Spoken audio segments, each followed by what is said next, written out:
Boa tarde a todos e a todas. Em primeiro lugar, queria dar as boas-vindas a todos vocês. Dizer que a gente está com a transmissão ao vivo pelo Facebook. Então, quem estiver em casa, vocês podem avisar. Quem estiver em casa, quem não pôde vir aqui hoje, que na página do Gamaliel no Face, Fraternidade Espírita Gamaliel, tem um link lá da transmissão ao vivo desse seminário, tá? O nosso seminário hoje se chama O Espiritismo e as Ações de Enfrentamento à Violência contra a Mulher, né? E temos como expositores a querida Reverenda Lilian e o querido Alexandre Júnior. Eu vou começar falando um textinho que eu preparei para esse início. Em seguida, Vanise, que é a nossa vice-presidente, vai estar fazendo a prece de início do nosso evento, certo?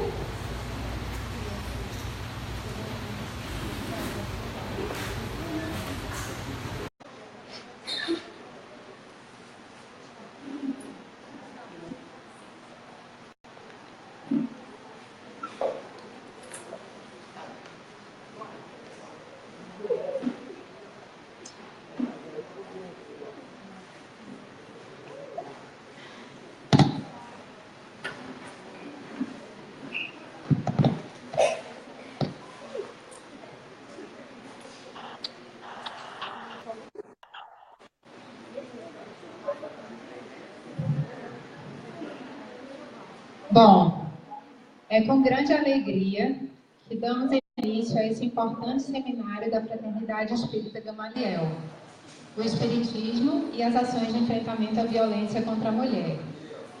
Um tema difícil de ser abordado, mas que não pode mais ser adiado. Difícil porque falar de violência nos faz sentir medo, angústia, indignação, dentre tantos sentimentos que nos inquietam. E é difícil também porque ainda é muito difícil ser mulher nesse mundo. Ainda temos muitas lutas para travar e muitos direitos que precisam ser conquistados e também efetivados. Segundo dados de 2016 do Fórum Brasileiro de Segurança Pública, a cada dia 12 mulheres foram mortas e 135 foram estupradas. O que significaria dizer que num salão como este, 12 de nós estaríamos mortas e todas nós teríamos sofrido um estupro. São dados alarmantes da violência contra a mulher. O Brasil ocupa o 5º lugar no ranking de feminicídios entre 83 países desde 2013. Em São Paulo, segundo uma pesquisa realizada pelo Núcleo de Gênero do Ministério Público, considerando 364 casos de feminicídio ocorridos entre março de 2016 e março de 2017, 2 em cada 3 mulheres foram mortas dentro da própria casa, o que nos mostra que, em geral, as mulheres são mortas por pessoas de suas relações mais próximas, pois têm acesso à sua casa. A principal motivação do crime, na maioria dos casos pesquisados, foi o pedido de separação por parte da mulher, o que nos mostra que muitos homens ainda vivenciam suas relações com o sentimento de posse da companheira.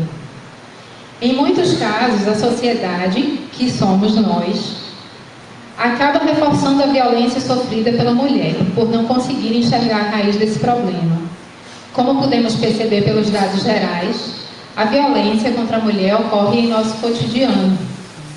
E é no cotidiano, na vida diária, que esta violência nasce e atinge em cheio a todas nós. É ruim com ele, mas é pior sem ele. Usando uma roupa dessas, estava pedindo para ser estuprada. A esta hora, no meio da rua, estava pedindo para ser estuprada. Quando usamos expressões como estas, estamos alimentando a cultura que permite que esse tipo de violência aconteça. Pois numa cultura machista, a mulher sempre será responsável pelos atos violentos contra ela praticados. Numa cultura machista, o homem não é responsabilizado por estuprar uma mulher, pois com essa roupa que ela vestia, ele não se conteve. Ou, homem é assim mesmo. Ou ainda, foi Foi um crime passional. Ele matou porque a amava. Precisamos parar de repetir esse discurso que só reforça preconceitos e abre espaço para que mais situações de violência contra a mulher ocorram. Nenhuma vítima pode ser culpada pela violência que sofre. A vítima precisa de acolhimento, apoio e ajuda para sair da situação de violência. Nenhuma mulher merece ser submetida a nenhum tipo de violência. O tema da violência contra a mulher é urgente e importante em todos os espaços. Nas casas religiosas, é igualmente importante refletir sobre o assunto, pois muitas vezes essas mulheres que estão em situação de violência buscam ajuda, contam suas histórias de dor e opressão nos confessionários, no atendimento fraterno e em outros espaços de escuta.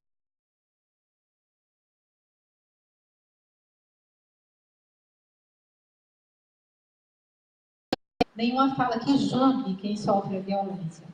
Nenhuma fala que oprime quem já é oprimida por uma violação do seu direito. Nenhuma fala que coloque a culpa ou a responsabilidade da violência sofrida nessa mulher que precisa de ajuda. Assim, o tema desse seminário tem muito a ver com a doutrina espírita. Quando falamos de alguém que sofre, seja uma dor ou uma injustiça, o Espiritismo se constitui no consolador prometido por Jesus, conforme a expressão utilizada por Kardec no Evangelho segundo o Espiritismo, capítulo 6, item 2. Nesse sentido, a doutrina é instrumento de acolhimento dos que sofrem, nos põe em postura de acolhimento e não de julgamento, em postura de socorro e não de indiferença. No Livro dos Espíritos, capítulo 7, Lei de Sociedade, nas perguntas de 766 a 768, os Espíritos dizem da importância da convivência em sociedade, devendo, entre aspas, todos concorrer para o progresso, ajudando-se mutuamente. Mas sozinho, o homem não pode fazer porque não possui todas as faculdades, precisa do contato dos outros homens, e aí homens e mulheres. Isso quer dizer que enfrentar a violência contra as mulheres é uma luta de todas e todos nós. Mulheres, homens, espíritas, católicos, protestantes, ricos, pobres, brancos, pretos, enfim, de todas e todos. É como encarnadas e encarnados que podemos mudar esse cenário, que podemos lutar para tornar esse mundo um lugar melhor para todas as criaturas.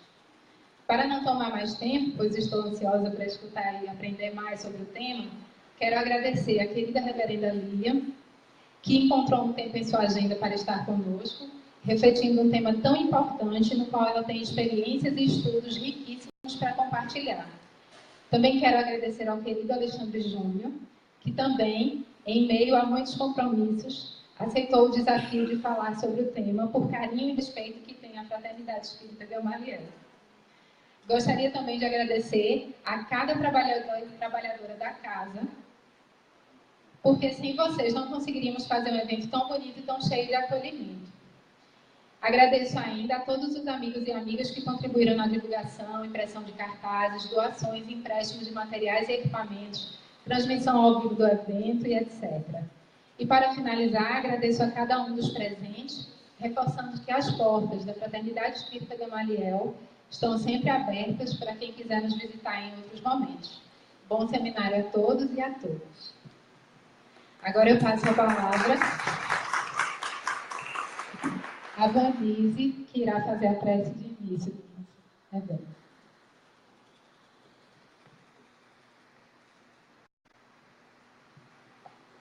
Muita paz a todos. Uma boa tarde. Vamos unir os nossos pensamentos a Deus, buscar as bênçãos, o conforto das nossas vidas e também o esclarecimento através dos nossos irmãos. Querido Deus, Pai de infinita misericórdia, nesta tarde te agradecemos por aqui estar, pela presença de todos os nossos irmãos e te pedimos, Pai amado, nos ilumina, nos fortalece, nos dá condição de compreender todos os assuntos aqui trabalhados nesta tarde, para que possamos levar a todas as pessoas que encontrarmos este conhecimento, que nós possamos ser os semeadores do teu amor nos corações das pessoas, de cada criatura. Inspira os nossos amigos que irão usar da palavra, para que eles tragam o alento, o esclarecimento, o fortalecimento para cada um de nós. E assim, diante de tudo que estamos aqui a te agradecer, só nos resta pedir a sua permissão para que possamos iniciar os trabalhos desta tarde na tua santa e doce paz. Que assim seja.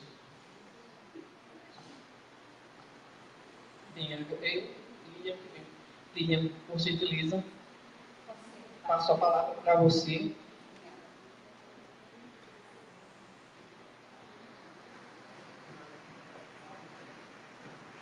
Boa tarde. Estão confortáveis onde estão? Algumas pessoas optaram essa distância todinha. Por que será? Porque tem lugares aqui, vazio, não sou mesmo. Eu acho. Eu quero primeiro dizer... é localização estratégica, né? Quem chegou antes para poder se adequar no local em que o ventilador alcança mais. Saquei. Eu quero primeiro dizer gratidão imensa pelo acolhimento, pelo convite que me fizeram. Gratidão pelo acolhimento que eu recebi desde que cheguei aqui. E eu me senti tão em casa que eu já fui dizendo que estava com fome quando cheguei, né? Então eu já cheguei comendo. Ou seja, a pessoa que já se sente da família, né? Que de fato somos, todas irmãs e irmãos. Então eu já cheguei dizendo que estou com fome, para poder então formar o meu estômago e poder então compartilhar com vocês alguma experiência. A minha proposta de diálogo aqui com vocês agora à tarde de diálogo a partir de um testemunho como mulher negra, como reverenda anglicana, a partir desse lugar que eu vou vos falar um pouquinho. E como a ideia é que nós possamos, de fato, estabelecer um diálogo, eu desfaço, individual e coletivamente, um convite que nós tenhamos um momento, então, de escuta, que cada qual de nós venha compartilhar, e em seguida nós precisamos ouvir vocês, para que de fato o diálogo seja efetivo, que nós possamos então fazer essa troca e assim a gente constrói conjuntamente conhecimento e saber, conhecimentos e saberes para a promoção de uma cultura de paz. É o que nos irmana nesta tarde hoje. Cada qual de vocês, cada qual de nós aqui está hoje, penso eu, que a intencionalidade de uma construção de uma cultura de paz nos irmana. Então, aqui, a ideia é que nós possamos compartilhar pistas de como é possível, ou como já tem sido possível fazer isso, mesmo que seja de maneira ainda muito pequena, modesta, e de bem ouvir como vocês têm feito isso, para que nós possamos estabelecer trocas. Pode ser? Boa combinação? Ok. Eu agradeço desde já ao nosso irmão Alexandre, porque vamos fazer a troca também aqui, né? Ele passa os slides para mim e depois eu para ele. Eu quero também fazer menção, antes de passar, essa imagem que aí está, que foi o que divulgou esse nosso evento, e eu estou dizendo nosso porque eu me sinto da casa também, eu quero dizer parabéns a quem fez a arte, ficou muito bela. E ao mesmo tempo que ficou muito bela, ela também nos ajuda a enegrecer o tema na perspectiva de dizer que a questão que nos reúne aqui, que é do enfrentamento à violência de gênero contra mulheres, tem também, está ali atrás, ela toda tímida, mas assim, louvor a quem merece, não é não? Parabéns e obrigada, viu? Muito legal. Depois a gente vai retomar um pouco essa questão mesmo de enegrecimento. Você pode passar, por favor? Então, a minha... Você pode já para a segunda lâmina, se por acaso o computador merecer, né?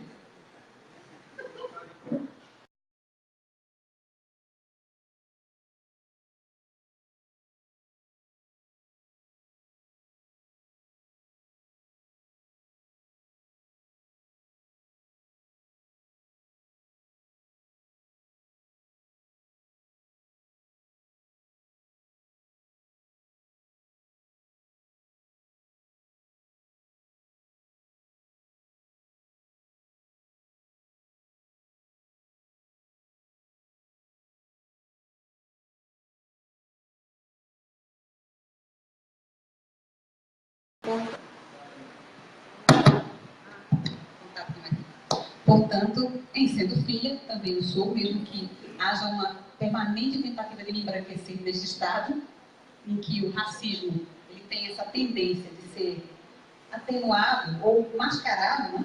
Mas eu me afirmo como mulher negra militante, feminista, teóloga feminista negra, e é desse lugar também que eu vos falo. Eu faço parte do Centro Ecumênico de Cultura Negra do Rio Grande do Sul, que é uma organização que tem mais de 32 anos de existência e que promove ações educativas de enfrentamento à violência, a vários tipos de violência, principalmente o racismo e também, mais especificamente, contra mulheres negras. E, por fazer parte do Secune, também me coube, digamos assim, o privilégio e a responsabilidade de sistematizar as ações desse centro, que foi, então, o objeto da minha pesquisa de mestrado em Teologia na área de Educação e Religião. No doutorado em Teologia também na área de Educação e Religião, eu tinha muito interesse de juntar o tema das relações étnico-raciais com a questão de gênero, para pensar de que modo comunidades religiosas podem, se é que estavam fazendo isso, poderiam enfrentar a violência de gênero contra mulheres negras, com esse recorte específico. De que modo as comunidades têm trabalhado ações educativas de promoção do respeito à identidade das mulheres, ou às identidades das mulheres, considerando que nós temos muitos modelos de feminilidade. Como eu não encontrei nenhuma comunidade cristã que fizesse esse trabalho, esse recorte, então eu procurei uma comunidade de matriz afro-brasileira. E foi no Batuque do Rio Grande do Sul, uma comunidade dedicada a Iemanjá, orixá feminino das águas salgadas, na periferia do Rio Grande do Sul, mais especificamente da capital de Porto Alegre, foi a minha pesquisa de campo. E no diálogo com esse terreiro de Batuque é que eu aprendi como aquela comunidade tem buscado enfrentar a violência de gênero contra mulheres negras. E sabe como isso tem sido feito? A partir do diálogo com uma organização feminista. Eu quero marcar bem isso, porque é fundamentalmente importante, mesmo antes de chegarmos no que a gente chama rede de atendimento especializado às mulheres em situação de violência, antes que existissem políticas públicas voltadas para esse fim, organizações de mulheres e de mulheres feministas, porque nem todas as organizações são de mulheres feministas, têm um trabalho precursor que já nos dava embasamento e nos dão até hoje embasamento para que a gente possa falar de maneira mais sólida, ou seja, pisar mais firme nesse terreno para falar sobre feminismo e gênero. Quero também desconstruir, ou pelo menos contribuir para a desconstrução, eu imagino aqui que não é o caso de vocês, mas há uma tendência no meio geral da sociedade de pensar o feminismo como um movimento de mulheres que não gostam de homens. É um engano para lá de redondo, enorme. O feminismo é um movimento profético que afirma a humanidade das mulheres. Ao fazê-lo, ao afirmar a humanidade de nós mulheres, não está negando a humanidade dos homens, porque a humanidade dos homens já está assegurada, já está dada, já está, digamos assim, concretizada, solidificada na sociedade. Ninguém questiona essa humanidade. Mas a nossa humanidade, enquanto seres humanos, que somos mulheres, essa sim tem sido cotidianamente desrespeitada. E é também para que a gente converse aqui sobre essa compreensão da sociedade com bases, tendo como a referência de humanidade apenas num ser, que é o ser masculino, né? E ainda mais com enxugamento do modelo de masculinidade, é para isso que a gente vai conversar aqui, para a gente entender essa base, essa raiz da violência de gênero contra mulheres. Então, é importante também dizer que eu nasci num lar em que eu sou a primogênita nordestina, pernambucana recifense. Primogênita que tem dois irmãos. Não é muito difícil a gente chegar à conclusão de quem foi que ajudou na educação dos dois irmãos, né? Euzinha mesmo. Então, vivi a minha experiência de maternagem em casa mesmo, com os meus irmãos. Mas vivi com essa experiência também algo que talvez, ou certamente, se não todas nós, boa parte de nós aqui presentes, já vivemos, que é como a educação é diferente dada para as meninas e para os meninos. Como há muitas, não estou falando de diferenças somente, não, são de desigualdades. Desde a divisão de tarefas dentro da casa, né? Inclusive essa responsabilidade de cuidar dos menores, que eram meus irmãos mais novos, meu esposo, que acabou de chegar, Antônio Amaro, tá? Desde cuidar das crianças, como cuidar da casa. E essa coisa parece simples, que culturalmente vai sendo banalizada, que é atribuída a responsabilidade desse cuidado. E aprendi agora com o irmão, né? Só é que puder. E para o outro, é dado, digamos assim, esse bônus de não ter a responsabilidade primeira de cuidar da casa, é daí, dessa base, que a gente percebe a desigualdade entre meninos e meninas desde muito cedo. É importante compreender, ou pelo menos assim, resgatar isso que todas nós identificamos no cotidiano, nas nossas experiências. Quizá não reproduzamos isso, não, no nosso cotidiano, mas a gente enxerga quando isso acontece, para que também fique menos difícil que a gente desconstrua essa cultura da violência que tem sido banalizada. Eu sou cristã anglicana por opção, mas eu tenho uma trajetória religiosa muito preciosa para mim. Eu nasci num lar católico romano. E como eu sou a primogênita né, e única filha mulher, minha mãe, que era católica romana na época, onde ela fosse, eu ia junto. Na adolescência, nós tivemos um problema sério. Um problema de saúde na casa, que se torna um problema também de saúde pública, que nem sempre é identificado assim. Que é a questão do alcoolismo, que quase sempre nem é identificado como alcoolismo. Meu pai foi acometido desse mal, e todas nós em casa fomos acometidas desse mal, porque é um efeito, né? Aquele efeito da pedrinha na água, aquelas ondas. E, curiosamente, estando na Igreja Católica, e era assídua com a minha mãe, nós não encontramos naquela ocasião uma resposta para o que era a preocupação primeira nossa. Como ajudar o meu pai a se libertar desse mal que nos afetava a todas e todos. Foi quando minha mãe começou a frequentar um centro espírita, inclusive. Na minha juventude, dos 14 aos 18, eu participei de algumas reuniões no centro espírita lá em Muribeca, na busca, na sede de encontrar tanto a explicação para aquela realidade, como também pensar alternativas de como contribuir com meu pai para que ele saísse daquela situação. Aos 18 anos, mesmo visitando o centro espírita, e inclusive acompanhava a minha mãe nessa experiência, eu tive a experiência, digamos, de consciência, de opção radical e consciente por Jesus. Eu nasci num lar cristão. Nascer num lar cristão não necessariamente implica que você vai ser cristã, né? Eu fui batizada, crismada, mas a opção consciente eu só fiz aos 18 anos. E aí foi na Assembleia de Deus, olha só. Catolicismo, Espiritismo, Assembleia de Deus. Minha passagem pela Assembleia de Deus também foi apenas por 4 anos. Mas foi de grande riqueza também. Porque foi lá que eu, inclusive, despertei o interesse pelo conhecimento da Bíblia, como um livro-chave para a nossa fé cristã.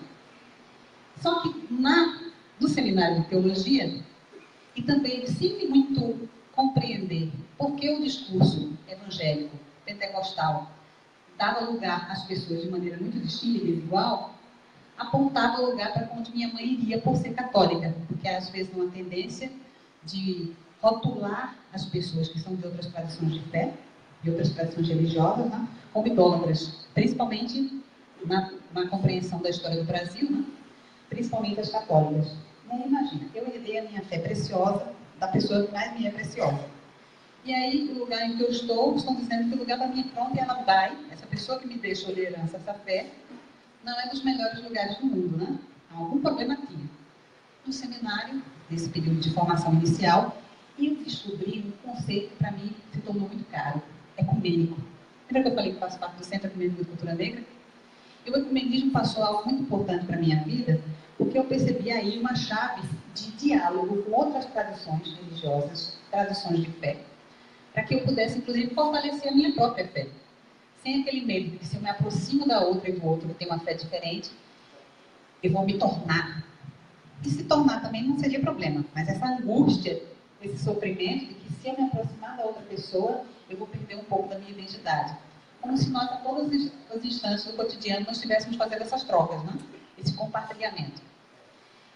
Aí, vi na experiência do anglicanismo essa possibilidade, não é única, mas é uma possibilidade, uma alternativa de respeito ao diálogo interreligioso, não apenas ecumênico, mas interreligioso. Então, é desse lugar também. Por decorrência, essa tem sido uma das minhas pautas de militância, que é a questão do respeito à diversidade religiosa, do respeito ao ecumenismo. Eu sou membro do Conselho Nacional de Igrejas Cristãs, Regional Pernambuco, do Fórum Diálogos de Pernambuco, que reúne diversas tradições religiosas. Também temos representação, não com muita frequência, mas vez ou outra, temos representação de irmãos espíritas também.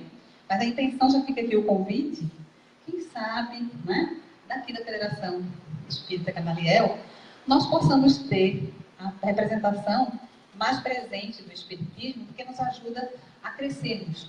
Só é possível uma construção efetiva, eficiente e transformadora de uma cultura de paz se aprendermos a dialogar as diversas tradições, incluindo não apenas as tradições, mas as pessoas que não têm religião. As pessoas que por conta de todos os testemunhos que nós temos, infelizmente, construído na sociedade, de desigualdade, de competição, de barreiras que criamos entre as tradições, algumas pessoas optam por nenhuma religião. Né? Então, o fórum existe na perspectiva de buscar o respeito à diversidade religiosa. O convite, ao mesmo tempo, não é uma cantada para que, quem sabe, né, vocês possam se tornar mais efetivos conosco. Por fazer parte do fórum, eu e outra companheira, que é a Capitã Lúcia, que é da Polícia Militar, nós concorremos com várias pessoas do país para compor o que se chama Conselho Nacional de Respeito à Diversidade Religiosa. Eu sou membro também desse Comitê Nacional. Eu estou dizendo desses lugares para dizer por que eu me senti tão à vontade de chegar dizendo que eu já estava com fome. Porque eu sou visitada e visito muitos espaços de tradições que não necessariamente é a minha tradição de fé. E eu entro nesse espaço com o mesmo sentimento de pertença, de respeito, que eu entro na minha própria igreja. Eu me sinto em casa, eu estou encontrando irmãos e irmãs. E aí é importantíssimo que eu me sinta assim, porque o tema que nos reúne hoje à tarde é um tema muito árido. É um tema que toca as minhas vísceras, e certamente as vísceras de muitas de nós, quiçá de todas nós presentes aqui. Quando eu falar no feminino é para concordar com pessoas, tá? Todas nós, pessoas aqui presentes. Então, pode passar o próximo, por favor? Eu não mencionei, mas no momento eu estou professora na Universidade de Pernambuco. E eu digo estou porque eu não sou efetiva, então eu estou no momento lá. Mas eu sou professora. Então, a minha militância, ela é social, religiosa, política, é tudo muito brincado, e é acadêmica também. Também a sala de aula tem sido espaço e lugar para que essas questões que eu milito, que eu acredito, que coisa boa rever pessoas amigas, queridas, que eu acredito, é tão bom, muito pequenininho, né? E aí eu quero convidar a fazer parte dessa roda de diálogo conosco, e essa, digamos assim, é uma prática de quem vem da academia, que é importante e que, na verdade, a academia aprende da vida cotidiana. Não há conhecimento que surja da academia somente, puramente da academia. Sempre vem da vida cotidiana, né? E a academia tem o papel de sistematizar esse conhecimento. E aí eu quero convidar para essa roda de diálogo uma companheira teóloga feminista, que para mim é referência, que é a Ivone Gebara. Ivone Gebara é católica romana, e a teologia feminista ela tem contribuído desde a década de 70 para eu pensar a teologia na perspectiva de considerar a humanidade das mulheres, que é o centro, o cerne do feminismo, como eu mencionei para vocês. E ela traz uma questão que é uma denúncia. Uma denúncia que, inclusive, a realidade que aqui se apresenta afirma que ela está correta. Ela faz uma crítica aos movimentos feministas, também sendo ela feminista. Sabe qual é a crítica? Que está ali, a denúncia. Que nós feministas, porque nós temos uma herança patriarcal que deriva muitas vezes da presença e da herança judaico-cristã nesta parte do mundo, Brasil, nessa parte maior, América Latina, que faz com que muitas feministas não queiram diálogo com as religiões. Mas a maioria dos espaços religiosos, mulheres. E aí muitas dessas mulheres são preferidas no diálogo sobre o feminismo e sobre esse enfrentamento à violência de gênero, porque às vezes quem trabalha desde essa perspectiva tem receio de se aproximar das tradições religiosas, inclusive porque nem sempre é bem-vinda, né? Nem sempre é aceita. Então essa denúncia que ela faz, as feministas não têm trabalhado suficientemente as cadeias religiosas dos meios populares, que são cadeias que consolam, mas que também podem oprimir ao mesmo tempo. Essa dupla função nos lembra algo que é muito importante para isso que estamos conversando hoje aqui. Pelo menos eu estou iniciando essa conversa, né? Porque a ideia é que vocês depois reajam também. Que é a compreensão de que religião é cultura. Religião é construção humana. Nós construímos. Se nós construímos religião, que ao invés de promover a liberdade, promove a opressão, somos capazes, e temos o dever, portanto, de desconstruir essa imposição e apresentar alternativas de religiões, de tradições religiosas que promovam a dignidade humana. E quando se fala em dignidade humana, se fala das pessoas em geral. Tá? Só que o tema de hoje aqui é muito mais para afirmar a dignidade das mulheres. Porque essa dignidade tem sido aviltada quanto da violência cotidiana, que tem o ápice do feminicídio, como bem anunciou nossa irmã. Por favor. E eu quero, para não ficar só essa coisa eu falo e vocês assim quietinhos, queria um exercício para inclusive ninguém dormir. Assim, veja só.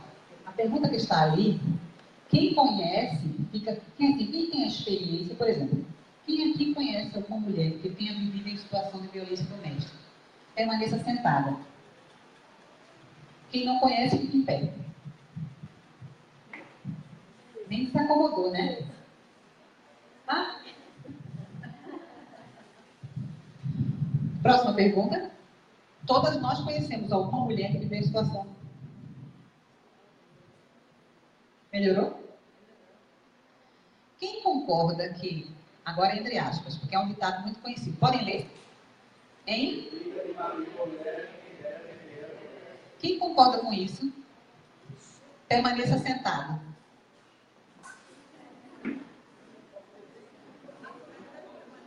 Quem discorda, fica em pé. Quase por unanimemente, né? Quase. Então podem sentar. Obrigada. Em briga de marido, quem aqui nunca ouviu essa expressão antes? Esse ditado. Todas nós já ouvimos esse ditado, né? Então, nem todas nós pensamos que isso é uma verdade absoluta. Ok. Vamos lá? A questão 3. Quem aqui acha que o tema violência doméstica contra mulheres diz respeito ao espiritismo? Permaneça sentado. Quem concorda? Quem discorda, fica em pé. Só cessa. Oxê, também.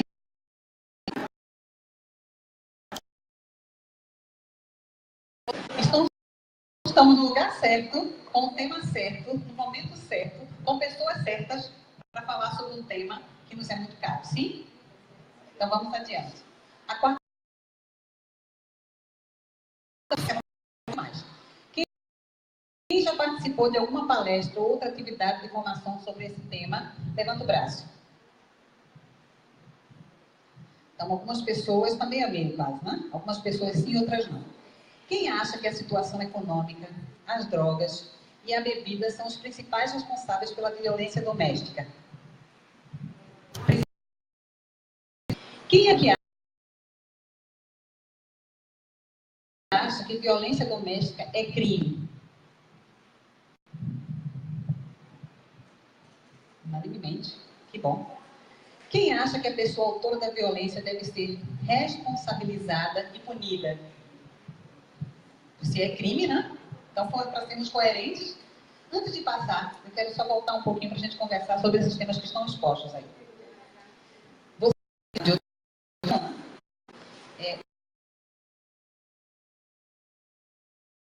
entendem que nunca se esgota o tema. Há sempre que se atualizar, nós precisamos nos atualizar sempre. Não apenas acerca deste tema que nos reúne hoje, mas qualquer tema na vida. Né? Que bom que nós não temos a obrigação de termos todo o conhecimento. E, aliás, seria um leve engano acreditar nessa falácia. Né? Por isso a importância de renovarmos sempre nossas capacitações para atualizarmos, inclusive, com os dados da realidade. Né? Pensarmos conceitualmente, compartilharmos entre nós os saberes acumulados e pensar alternativas nas diversas tradições que existem, ou mesmo que não faz parte de nenhuma tradição, como é possível desconstruir essa cultura de violência que tem sido banalizada. Vocês estão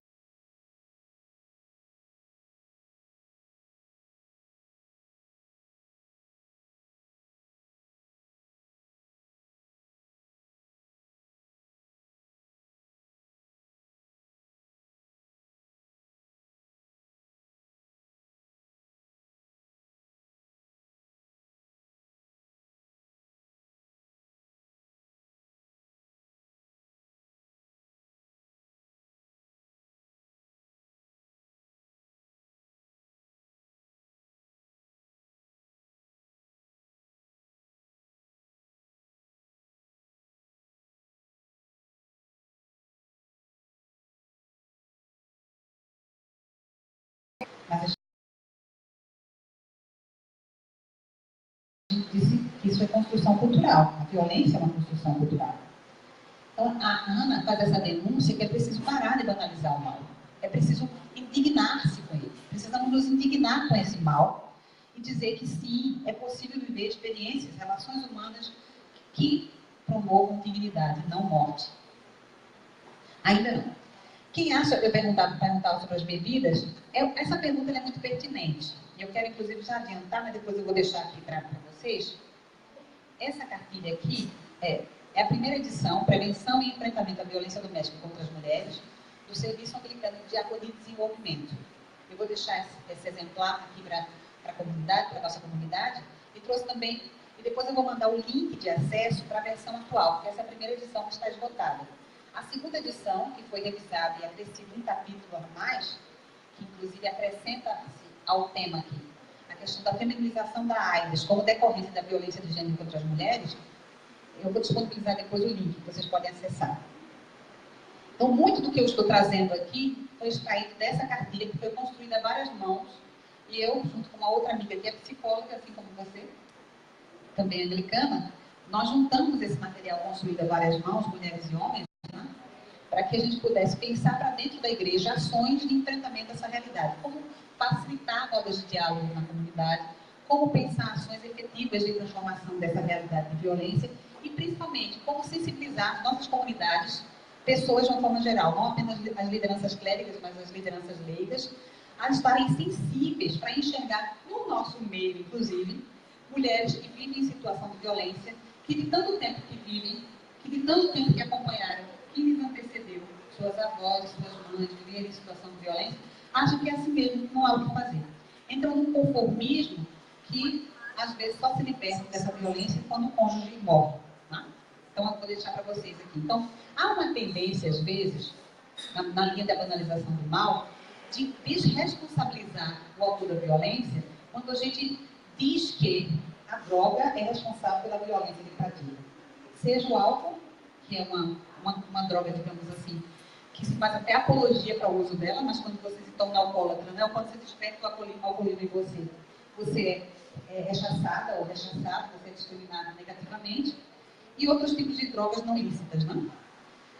Gente, é importantíssimo afirmar que as drogas, de uma forma geral, elas podem potencializar a violência que já há na pessoa, mas não é a responsável, porque a gente estaria isentando a pessoa da responsabilidade de suas ações. A Safiotti, uma socióloga que faleceu há poucos anos, ela fala sobre um conceito muito interessante, que é a síndrome do pequeno poder. Alguém já ouviu falar sobre isso? Síndrome do pequeno poder? Essa compreensão que é muito comum quando a gente observa as experiências com as crianças. Sabe como é? Dificilmente uma criança menor bate uma maior. Mas é muito comum que as maiores batam nas menores. Até pode bater quando você percebe que tem o mesmo potencial de poder. Mas é quase sempre você se impõe sobre quem você entende que tem menos poder que você. Então, isso ela chama de síndrome do pequeno poder. Que você cresce sobre a outra, impondo-se por entender que a outra tem menos poder que você. No cotidiano das relações humanas, isso se dá, sabe como? Por exemplo, nas brincadeiras de crianças, que às vezes a gente não se dá conta de como as brincadeiras podem, quase sempre influenciam, o adulto ou a adulta que se tornará essa pessoa, né? No jogo de bola, quando eu sou a dona da bola e eu levo a bola. O jogo tem duração até quando eu quiser, né? Na hora que eu me arreto com alguma coisa e resolvi que não tem mais jogo, eu pego a bola, recolho e acabo o jogo. Essa postura é de pequeno poder. E essa postura, ela vai se reproduzindo ao longo do crescimento das relações humanas nas muitas situações da vida. E precisamos reconhecer que a pessoa adulta que viveu ou não em situação de violência, há uma tendência que ela reproduza isso também, por conta também dessa confusão que há da experiência cotidiana de olhar a violência como algo natural, mesmo ela não sendo, e acaba reproduzindo ela porque foi assim que experimentou o tempo inteiro. E aí, como essa cultura nossa, que nos educa desigualmente, meninas e meninos, né? Diz às meninas que elas têm que ser educadas desde cedo para serem mães e para serem cuidadoras do lar, não é assim? Elas agora até podem trabalhar fora. Aliás, de longa data podem. mas elas não deixam de ser cuidadoras do lar. Os homens não necessariamente são educados para ler o perfil. Agora, lhes pergunto, mulheres, há possibilidade de procriação apenas com óvulo? A participação, ela é comum, né? Eu não estou, independente se houve o ato sexual ou não, eu estou falando que precisa do óvulo e do esperma para compor. E aí, você educa uma para ser mãe, boa mãe, não basta ser mãe, uma boa mãe. E o outro, você não responsabiliza desde cedo. Inclusive, você acha que é bastante comprometedor se você dá um brinquedo, que é um boneco ou uma boneca para o seu filho, para que ele possa, assim como a menina está ensaiando, se um dia ela quiser ser mãe, não é que ela tenha que ser, não, né? Por exemplo, eu optei não ser. Se ela quiser ser mãe um dia, fica menos difícil, se ela já brincou de boneca, ela cumprir com essa responsabilidade que lhe é imposta muitas vezes. Mas os meninos não vêm, não recebem essa mesma educação. Então, essa desigualdade cria um desequilíbrio. E ainda tem outros mais, né? As meninas ficam à expectativa de que vão conhecer o príncipe encantado. Aí elas casam unanimemente. Aí descobrem que o príncipe encantado não existe. Que bom, porque também, né? Então, não sei se seria muito legal se existisse. No entanto, as meninas são educadas para casarem com o príncipe encantado e os meninos são casados para fazerem o que quiserem da vida, viverem na licenciosidade que eles optarem viver. E aí a gente banaliza, por exemplo, a infidelidade, a deslealdade e a violência. E a gente vai banalizando que os homens seguem muitas vezes, espero que não seja o caso dos homens presentes aqui, seguem achando-se que podem tudo. Eu posso tudo, porque eu nasci homem. Vai mais adiante, mas é só para enegrecer a fala de que, por favor, se alguém ainda pensa, e aí pode trazer argumentos depois, óbvio, né? De que a violência é praticada somente por, ou a responsável primeira pela violência é a droga usada por esse indivíduo, por favor, desconstrua isso. A droga apenas potencializa essa violência. Mas a opção pela violência é feita pelo indivíduo. E a gente precisa responsabilizar o indivíduo. Senão, nem seria crime. Né? Por favor.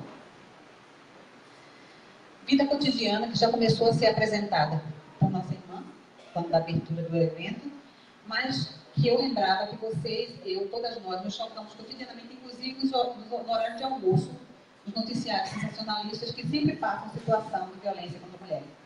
E quase sempre, quando chega no noticiário, nas mídias, é o estágio final, o feminicídio, né? Então aqui estão só alguns dados para que a gente possa perceber que não dá para a gente banalizar essa violência, que a cada 5 minutos uma mulher é agredida, a cada hora 500 mulheres são agredidas, a cada dia 13 mulheres são assassinadas. A cada dia. Isso é muito grave, gente. Somos nós que estamos morrendo cotidianamente. E, como você bem dizia, quase sempre, quase que recorrentemente, o sujeito dessa violência são homens por quem essas mulheres têm relação afetiva. Marido ou ex-marido, namorado ou ex-namorado, ou pai ou irmão, mas sempre há uma relação afetiva em jogo, por favor. Pernambuco ocupa o 10º lugar no ranking da violência. 1.739 casos de estupros, e ali faltou, eu comi o S na hora da fome, em 2007. 5 estupros por dia. 2017. Ah, sim, obrigada. Em 2017. Isso é chocante ou não é? Isso deve nos indignar. Por isso vocês estão de parabéns que no domingo à tarde se dispõem de estar aqui à tarde para encarar essa realidade desses fatos tão cruéis com a vida feminina, com as vidas femininas, para dizer, nós estamos querendo pensar ações de enfrentamento a essa realidade. Não apenas queremos nos chocar com os dados, nós queremos pensar conjuntamente com pessoas que somos espíritas, como nós podemos contribuir com a nosso pensar, nosso jeito de viver, a nossa crença, a nossa fé, para incidir nessa realidade, para transformá-la. Pernambuco. 11 das 184 cidades de Pernambuco concentram quase metade dos homicídios de 2017. 5.427 assassinatos. Jaboatão está em 2º lugar no ranking, com 398 municípios, distribuindo o número de homicídios pelos municípios, no estado todo, 184 municípios. É muito grave que esta cidade, na qual a Fraternidade Espírita Gamaliel está inserida, está em 2º lugar. Ou seja, isso tem tudo a ver, por isso que vocês diziam no início, tem tudo a ver com o tema espiritismo, né? Nós somos responsáveis por essa realidade, não necessariamente porque somos sujeitos praticantes da violência, mas porque somos, às vezes, coniventes com ela. Quando nós silenciamos, depois a gente vai recuperar a importância de não silenciarmos, quando a gente silencia, a gente acaba sendo conivente. Recife ocupa o 6º lugar no ranking da violência das capitais do Nordeste, mas pensando também que Recife compreende a grande região metropolitana, na qual, portanto, Jaboatão está inserido. Como já foi dito antes, o Brasil ocupa o 5º lugar no ranking da violência contra as mulheres. É o 5º país do mundo mais perigoso para que nós mulheres vivamos. Isso é muito grave, gente. Porque pinta-se o Brasil, às vezes, de maneira muito poética, muito romântica, nossas praias, nosso samba, nosso futebol, mas não se fala dessa realidade, que as mulheres correm risco de vida com tanta seriedade. Por favor. Vocês lembram dessa notícia do ano passado? Quando vocês leram, ouviram na TV sobre isso, não parecia que era uma coisa da Idade Média? Mulher decapitada, como assim? Século XXI. É muito grave isso, gente. E esse foi um caso que houve notificação, houve mídia, houve publicização, mas se a gente se der conta que muitos casos de violência não são notificados, por isso que a gente chama de subnotificação, a gente pode pensar. Outro dia eu assisti um vídeo, não daria tempo para passar a vocês, mas eu posso passar o link para que vocês assistam, a realidade de violência doméstica contra as mulheres rurais, das zonas rurais. Que às vezes é uma casa aqui e você não chega a outra casa. Aí tem um relato de uma mulher que diz, eu cheguei em casa cansada depois de passar o dia todo, porque em casa ela passa o dia todo na lavoura, mas não é reconhecido como trabalho, é uma ajuda ao trabalho dele, entende? E ela disse que foi recebida as palavras e nem sabe por que ela apanhou. E isso vai acontecendo com muita recorrência, nem tem a quem pedir socorro, porque só mora ela e ele, e às vezes os filhos que também entram nesse processo de violência também, às vezes não, sempre, né? Porque só o fato de assistir a violência praticada em casa, você também acaba se tornando vítima dessa violência. Mas eu estou falando de um caso recente, no ano passado, dia 10 de dezembro de 2017, em que foi assassinada Maria Aparecida dos Santos Fidelis, de 52 anos. Não é da Idade Média, é ainda dos nossos dias, por favor. Feminicídio. Vocês sabiam que esse termo feminicídio foi cunhado pela primeira vez por uma pesquisadora socióloga mexicana chamada Marcela Lagarde? Preocupada, inclusive, e ela está investigando essa realidade no México, as cidades mais violentas. E ela se indignou porque essa violência tinha como, digamos assim, ponto final, aquilo que ela criou como a morte de mulheres, pelo simples fato de elas serem mulheres. Essa história anterior que eu mencionava, né? Isso de que a gente educa os homens a acharem que eles podem tudo. Inclusive, apropriar-se do corpo feminino. E dizer o que nós podemos vestir, como devemos nos comportar. Isso é a origem dessa violência. E ela cunhou esse termo para dizer, para chocar-nos, né, com essa realidade, dizer que não é crime passional, como inclusive até em pouco tempo era notificado aqui no Estado. Não é crime passional. Inclusive porque há uma diferença enorme entre o crime passional e o feminicídio, inclusive na pena. Duplica quando se é caracterizado. Por isso a necessidade de dar nomes certos à violência, né? Feminicídio, morte de mulher por questão de gênero, é o termo utilizado recentemente para denominar os homicídios de mulheres. Um decreto substitui a aplicação da motivação de crime passional para feminicídio dos boletins de ocorrência. Isso é coisa bem recente, né? Isso 2015. Pode passar adiante. Ah, não, antes de passar adiante. A parte final desse último parágrafo. Se o homicídio simples tem a pena de 6 a 20 anos de prisão, o feminicídio tem pena de 12 a 30 anos. É uma diferença bastante considerável, né? Outro dia me chocava porque falava-se sobre uma mulher que foi presa porque matou um homem que violentou a filha dela.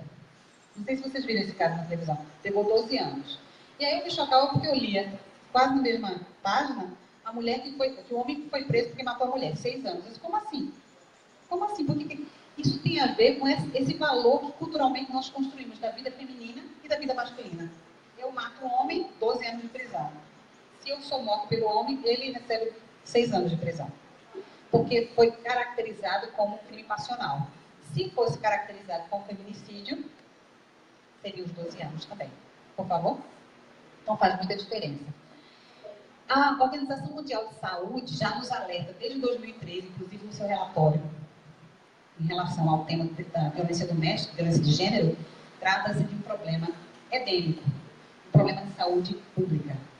E olha alguns dados que são, de acordo com o relatório das Nações Unidas, mais de um terço das mulheres em todo o mundo são afetadas pela violência psicossexual, muitas nas mãos de um parceiro íntimo. Cerca de 35% total de todas as mulheres vão enfrentar, 35% das mulheres vão enfrentar a violência sexual nas mãos de um parceiro íntimo, que é o tipo mais comum de violência. 38% de todas as mulheres que foram assassinadas no mundo foram mortas por seus parceiros íntimos. Isso é muito grave. Tem outro relatório mais enxuto em que diz assim, ó, a cada 5 mulheres no mundo, 3 vivem ou viveram em situação de violência. Então é como se a gente dissesse assim, olha, você não viveu ainda, aguarde, né? A gente não quer que isso seja dessa maneira. A gente quer desmascarar essa realidade para dizer, nós temos direito à vida plena, assim como todas as pessoas devem ter direito à vida plena. E o lugar mais inseguro para os homens é a rua, né? Porque a violência urbana é que mais mata homens, principalmente atualmente, o genocídio da juventude negra desvela que isso é uma realidade. Mas o lugar mais inseguro para as mulheres é a casa, que culturalmente foi o lugar que nos foi determinado cuidar, né? Ou seja, esse é o lugar para o qual você deve existir. Mas esse se tornou o lugar mais perigoso para nós vivermos. Por favor. Etnofeminicídio tem a ver com a imagem. Repete o teu nome, irmã. Milena fez aquele cartaz belíssimo e ela colocou uma mulher de perfil por conta dos cabelos caracolados. Sem dúvida, parece uma mulher negra, né? Inclusive com os traços fenotípicos dela, né? Então, é muito importante esse enegrecimento dessa informação, porque quem mais morre de violência doméstica, das mulheres que morrem, são as mulheres negras. Esse dado é importantíssimo para que nós pontuemos. O termo etnofeminicídio é um novo termo para indicar a característica étnica deste feminicídio. 58,86% das mulheres em situação de violência são mulheres negras. 53,6% sofrem violência obstétricas, são mulheres negras. Ou seja, está difícil de viver em casa, está difícil parir na maternidade, porque inclusive há pesquisas recentes que mostram que o descuido da equipe médica para as mulheres negras jovens, que parece que querem puni-las, como assim veio para cá? Não foi bom fazer o sexo? Não sentiu prazer? Agora vai ser punida, né? Aguentou o prazer, agora aguenta a dor. E às vezes essa mulher, ela demora a ser atendida porque há esse racismo institucional corporificado nas pessoas que compõem as redes e ela às vezes, infelizmente, chega a óbito. Isso é muito grave. Eu quero só mostrar para vocês, assim, todas as vezes que a gente fala, eu estou citando eventualmente alguma ou outra, por conta do tempo exíguo, né? Luísa Bairros, Lélia Gonzalez, Bell Hooks, Alice Walker. As duas primeiras são ancestrais, já desencarnaram. A Luísa Bairros, que foi ministra de políticas, aliás, de promoção de políticas de igualdade racial, né, no governo Lula. A Lélia Gonzalez, antes dela mesmo, se tornou ancestral, é uma socióloga bastante conhecida no movimento feminista negro. A Bell Hooks, viva hoje ainda, é uma ativista negra, uma escritora norte-americana. A Alice Walker, vocês já ouviram falar certamente, A Cor Púrpura, que é o best-seller escrito por ela, né? A Clarissa Píncola Estés, que eu pensei que eu não tinha colocado, recomendo inclusive a ler, quem não leu ainda, As Mulheres que Correm com os Lobos, A Ciranda das Mulheres Sábias e uns quantos outros livros. A Sueli Carneiro, que é uma filósofa feminista negra, ativista também, assim como a Jurema Werneck. E a Denise Botelho, que é a minha supervisora de estágio pós-doutoral, nossa professora e amiga, né? E são algumas mulheres que me inspiram a enegrecer esse tema para poder dizer, nós não apenas somos assassinadas, nós também pensamos e refletimos sobre essa realidade, denunciamos essa realidade e podemos afirmar que é possível desconstruir. E é nessa perspectiva que eu as trago também, para poder enegrecer também esse meu falar teórico, mas também dizer que desse lugar eu aprendo, né? A partir dessas mulheres negras e tantas outras, eu escolhi só algumas para enegrecer, inclusive, o painel, por favor. E aí, a gente já vai encaminhando um pouquinho, acelerando o processo. Para nós é muito caro na militância essa Lei Maria da Penha, que inclusive é desrespeitada por muita gente, principalmente por agentes públicos, né? Porque ela foi construída como fruto da militância de mulheres e mulheres feministas que pensaram já antes de existirem casa-abrigo, as mulheres das organizações já proviam espaços de acolhimento seguro às mulheres em situação de violência, até que se transformou, principalmente no diálogo com os governos de esquerda, se transformou em políticas públicas efetivas de construção de uma construção de rede de atendimento especializada a mulheres situação de violência. Óbvio que não, o ideal seria que nós não precisássemos disso. Porque, por exemplo, a casa-abrigo. Já ouviram falar em casa-abrigo? Casa-abrigo tem um endereço que é desconhecido da sociedade e as mulheres que vivem em situação de violência e que correm risco de morte são levadas com seus filhos e filhas para lá, para que o possível sujeito, né, do feminicídio não chegue a cumprir a ameaça. Não parece uma distorção? Ou seja, eu estou me dizendo criminosa e eu é que vou ficar livre. E a pessoa que é o sujeito dessa violência tem que ficar escondida e ter a sua vida cerceada, porque, infelizmente, nós não construímos uma cultura que diga que a vida humana feminina é tão valiosa quanto a vida masculina. Né? Então, é importante só afirmar a violência doméstica é qualquer ação ou omissão baseada no gênero que lhe cause morte, lesão, sofrimento físico, sexual ou psicológico, e dano moral ou patrimonial. Por favor? Esse é um conceito que consta na lei Maria da Penha. E aí, eu não vou dizer, vocês estão lendo aí, é fundamentalmente importante, já mencionei antes, né? Embora a gente violência doméstica, pode parecer que é somente a violência que é cometida dentro de casa. Não, ledo engano. A palavra doméstica quer apontar aí a relação afetiva que há entre a pessoa que vive nessa situação de violência e o sujeito dessa violência. Então, essa afetividade caracteriza se ela é doméstica ou não, porque muitas vezes não acontece em casa. No trabalho, às vezes eles perseguem no trabalho, na igreja, e nos diversos espaços sociais também. Por favor? Inclusive a violência religiosa. Aqui só a título de exemplificação, e também vou deixar a cartilha que eu mencionei, a primeira edição de 2003, a segunda edição de 2014, as duas já esgotadas, tem servido para nós, enquanto Igreja Episcopal Anglicana do Brasil, e não apenas para nós, mas na comunhão anglicana, porque ela foi traduzida para o inglês e para o espanhol, então comunidades em várias partes do mundo têm usado, porque, como o próprio nome diz, é cartilha. É uma cartilha que não é camisa de força, ela é ponto de partida. A ideia é que as comunidades, ao receberem, adequem, né? Possam adequar a metodologia proposta à realidade local. E poder, principalmente, sensibilizar as pessoas da comunidade para que entenderem que não se pode banalizar a violência, que é preciso enxergar isso como algo não natural. A título de exemplificação, numa das capacitações que nós fizemos no Brasil todo, na fronteira Brasil e Uruguai, em Santana do Livramento, um encontro binacional, mulheres do Uruguai, da Igreja Anglicana, e mulheres brasileiras, depois de todo o encontro, o dia inteiro, no finalzinho da tarde, uma senhorinha idosa, bem idosa, pediu o microfone. E corajosamente ela deu depoimento. Eu quero dizer, disse emocionada, e eu me emociono sempre quando eu falo isso, eu quero dizer emocionada da minha gratidão pela minha igreja, que eu tanto amo, poder falar do púlpito sobre esse assunto. Eu vivi 40 anos casada, foram 40 anos de violência. Mas nunca foi falado sobre isso na igreja. E eu achei que não era um assunto que eu tinha que tratar na igreja. Eu só parei de viver essa situação de violência quando ele morreu, quando eu fiquei viúva. E ela ficou tão traumatizada que ela não quis mais casar. Imagina 40 anos de sofrimento.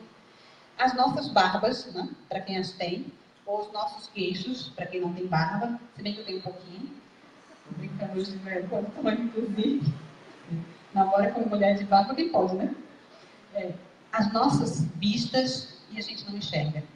E ela teve a coragem, a ousadia de dizer isso, denunciar. Gratidão, porque a igreja está falando sobre isso. Quiçá que não precise que isso aconteça nessa experiência do Espiritismo aqui nessa comunidade. Que vocês já estão tratando desse tema, e se porventura alguém vive essa situação, que nós estejamos sensíveis para acolher. Acolhimento foi a palavra que você iniciou. Foi como eu me senti quando eu cheguei aqui. Acolhimento e alimento são as duas palavras-chave da minha tese, que também está como referência final aqui no material. Está à disposição também na internet para quem quiser acessar. Foi a experiência também do encontro contra a tradição de fé do Batuque do Rio Grande do Sul. São palavras-chave no enfrentamento à violência de gênero contra mulheres. Por favor? Eu já estou indo. Alguns anúncios mais gerais, tá? Você sabe que a Lei Maria da Penha, o advento dela é de 2006. Ou seja, em 2016 fez 10 anos, estamos em 2018, 12 anos. E aí algumas pessoas dizem assim, mas 12 anos de Maria da Penha, a gente ainda tem que falar sobre esse assunto. Pô, gente, e a violência contra a mulher? Essa discriminação, mais do que discriminação, né? Esse sexismo que se populariza de modo mais grave no feminicídio. Ele existe desde quando? Pelo menos há 1.500 anos aqui, né? Se saiba. Considerando desde a chegada dos invasores. Mas certamente havia feminicídio antes também, né? Então há que se pensar que uma lei não transforma a cultura da noite para o dia. Há um exercício de paciência e há uma necessidade de envolvermos cada vez mais pessoas. Por isso que as tradições religiosas abordarem esse tema se torna fundamental e crucial. Porque quando a gente diz assim, esse assunto não é para ser tratado no nosso espaço, sabe o que acontece? A violência se propaga, inclusive, no nosso meio, e a gente finge que não está vendo. Quantas mais de nós nos percebermos corresponsáveis por essa realidade e fizermos a nossa parte para transformá-la, mais próximos estaremos do ideal, que é uma sociedade em que as pessoas se enxerguem como diferentes, que somos, graças a Deus, como específicas, que somos, graças a Deus, mas igualmente humanas, todas humanas, né? Para a tradição cristã, que não se distancia, embora eu não seja a pessoa mais indicada para falar do espiritismo, mas eu imagino que se dialoga com a fé de cada qual de vocês, algo que nos é muito caro é olhar o ser humano como imagem e semelhança de Deus. Se todas as pessoas são imagem e semelhança de Deus, por que a gente olha a mulher com menos valor? Há que se desconstruir isso. Então aqui vocês estão olhando, né? Eu não vou ler tudo que está aí, não vai mais adiante, por favor. Só um pincelar. E isso também já foi dito, pode mais adiante. Só para pontuar. Às vezes, assim como a gente cria essa falácia de entender que a violência é causada porque os homens bebem, porque os homens usam drogas ilícitas, às vezes a gente pensa que a violência acontece só nas classes sociais mais baixas, só com os pobres. As pessoas menos escolarizadas, leve engano. Eu poderia, se tivesse, e posso fazer mais adiante, quando for o diálogo, trazer outras experiências. É uma realidade, né, em quaisquer classe social.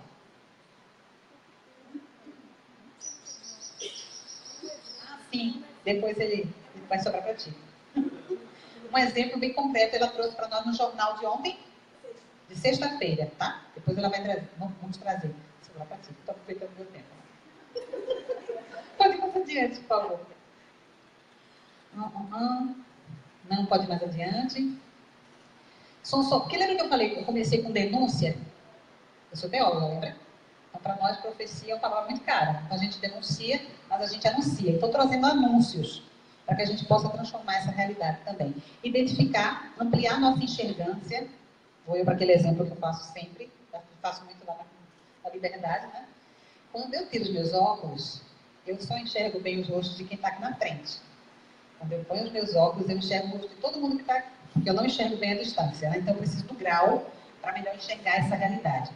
Essa ampliação dessa enxergância, como diria Ariane Suassuna, né? Ela se dá a partir do uso desse grau na minha lente. Mas a realidade é a mesma, eu enxergando ou não. Então, a ideia de que nós participamos de etapas de formação e capacitação é para que essa nossa enxergância se amplie e a gente não a banalize, a gente possa enxergar essa realidade de desigualdade e perceber que não dá para continuar dessa forma. E a gente segue denunciando, pensando ações de enfrentamento. Pode ir mais adiante. Mais adiante. Tá. Deixa só aí enquanto vocês leem. É fundamentalmente importante, gente, a distinção entre rede de atendimento especializado e rede de enfrentamento. E a palavra enfrentamento é muito cara para nós. Sabe por quê? Eu venho aqui para lhes fazer um convite, para quem já não faz parte, para que se perceba a gente da rede de enfrentamento. Qualquer cidadã e qualquer cidadão pode fazer parte e deve fazer parte. Só que isso não implica dizer que, por exemplo, a Fraternidade Espírita Gamaliel vai assumir a tarefa e a responsabilidade dos poderes públicos. Não é isso. É cobrar, inclusive, dos poderes públicos que cumpram o seu papel. Eu, como cidadã, estou sensível à situação, enxergando, por exemplo, quando a mulher tenta esconder hematomas, quando esse calor que faz aqui, nosso, intenso, ela está sempre cobrindo os braços, né? Óculos escuros, para às vezes omitir o hematoma no rosto ou no corpo, eu tenho que pelo menos estar sensível para criar situações de aconchego e acolhimento para que ela se sinta como, não é forçá-la a falar, não. Senão seria revitimizá-la, né? Mas assim, buscar criar um ambiente acolhedor para que ela se sinta à vontade para compartilhar a situação que ela está enfrentando. Isso é minha responsabilidade. Agora, ir lá conversar com o agressor para mudar a realidade não é minha responsabilidade. Entende? Eu posso acompanhar essa mulher, a rede de atendimento especializado. E existem várias instâncias que compõem essa rede, e depois vai ficar um slide aqui que vai mostrar pelo menos 3 muito importantes. Mas a polícia faz parte dessa rede também, né? As delegacias especializadas, e quando não tem a não especializada, mesmo sob o risco que o atendimento lá, há um risco de que a mulher seja revitimizada, porque há nessa postura muito recorrente também, da banalização do mal. Uma postura equivocada das cidadãs e dos cidadãos de julgarem a mulher. Mas você vive essa situação de, mas para que a gente vai registrar isso no BO? Daqui a pouco você já volta para ele de novo e tudo se repete, a gente vai banalizando. Então, há que se, pelo menos, policiar-se, cada qual de nós, para a gente não repetir esse discurso. Para a gente entender que, inclusive, muitas vezes a mulher permanece nessa situação de violência por uma dependência afetiva, que não tem origem apenas no casamento, nem desde a história familiar, das relações parentais que foram estabelecidas de maneiras, às vezes, muito equivocadas, e que foram criando fragilidades afetivas que, às vezes, pensa ela, estão sendo supridas por esse sujeito que não a enxerga como um ser humano pleno. Por favor? Vocês estão lendo lá também, né? Porque eu nem sempre vou me guiar porque não tem mais tempo. O número 180 é fundamentalmente importante enquanto ele existe ainda. Estou falando isso porque há um célebre processo de desmantelamento, de desconstrução de muitas políticas públicas que nós conseguimos nas últimas décadas, mas principalmente na última década, né? Voltados principalmente para esse enfrentamento à violência de gênero contra a mulher, o enfrentamento ao racismo, mas por enquanto o 180 continua funcionando. E é ele que nos diz, inclusive, quando há o registro, desse funcionamento da rede, né? Da efetividade ou não desse funcionamento, e também da quantificação, que esses dados são importantes, não é para que a gente chegue só os números. Por trás dos números tem vidas de mulheres, mas para que a gente possa pensar políticas públicas que mudem, que possam incidir nessa realidade. E nós, cidadãs e cidadãos comuns, temos um papel importante, fazendo parte de conselhos e instâncias de controle social, e isso pode cada qual de nós cumprir também, para que a gente cobre das instâncias devidas a sua responsabilidade. Pode ir mais adiante, vamos bem para adiante. Pode ir mais. Esse material vai ser disponibilizado para vocês, tá? O meu desejo é que a comunidade religiosa deve ser lugar de acolhimento seguro de mulheres em situação de violência, orientando-as e acompanhando-as junto à rede de atendimento existente, que também estimule e até mesmo promova a participação de seus membros, vocês já estão fazendo isso, em capacitação de prevenção e enfrentamento à violência doméstica contra mulheres, por favor. São alguns desejos, como anúncio, né?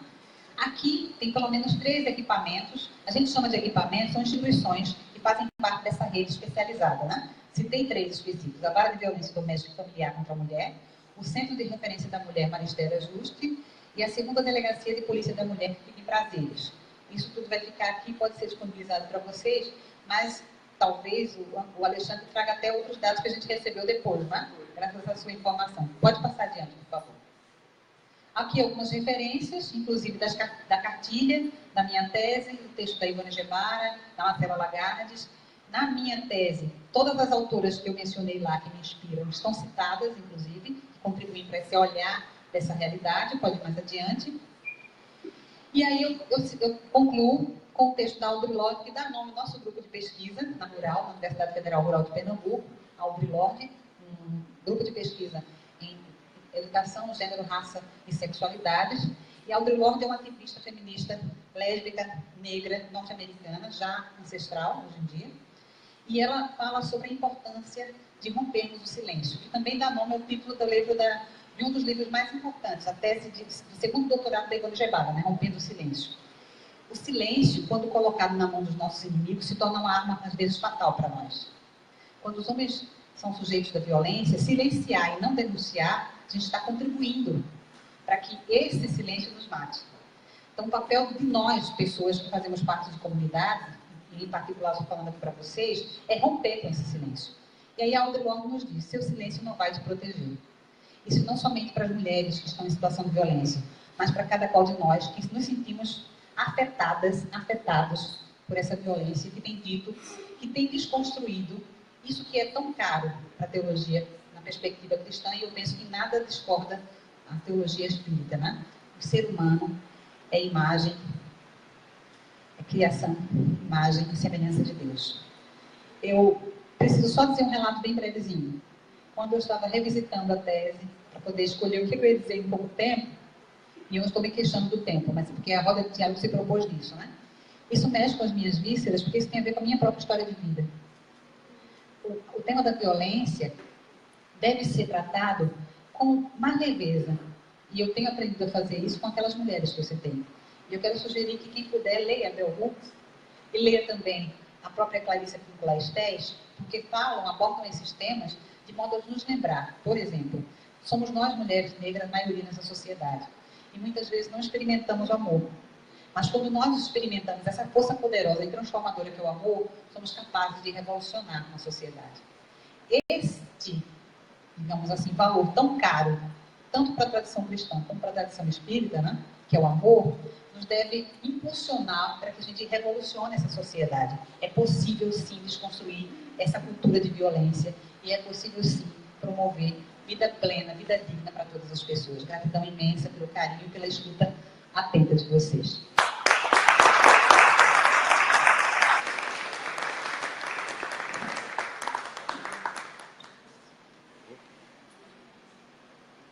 A gente vai dar um intervalozinho de 2 minutinhos só para a Marco ajustar ali o equipamento. Enquanto isso,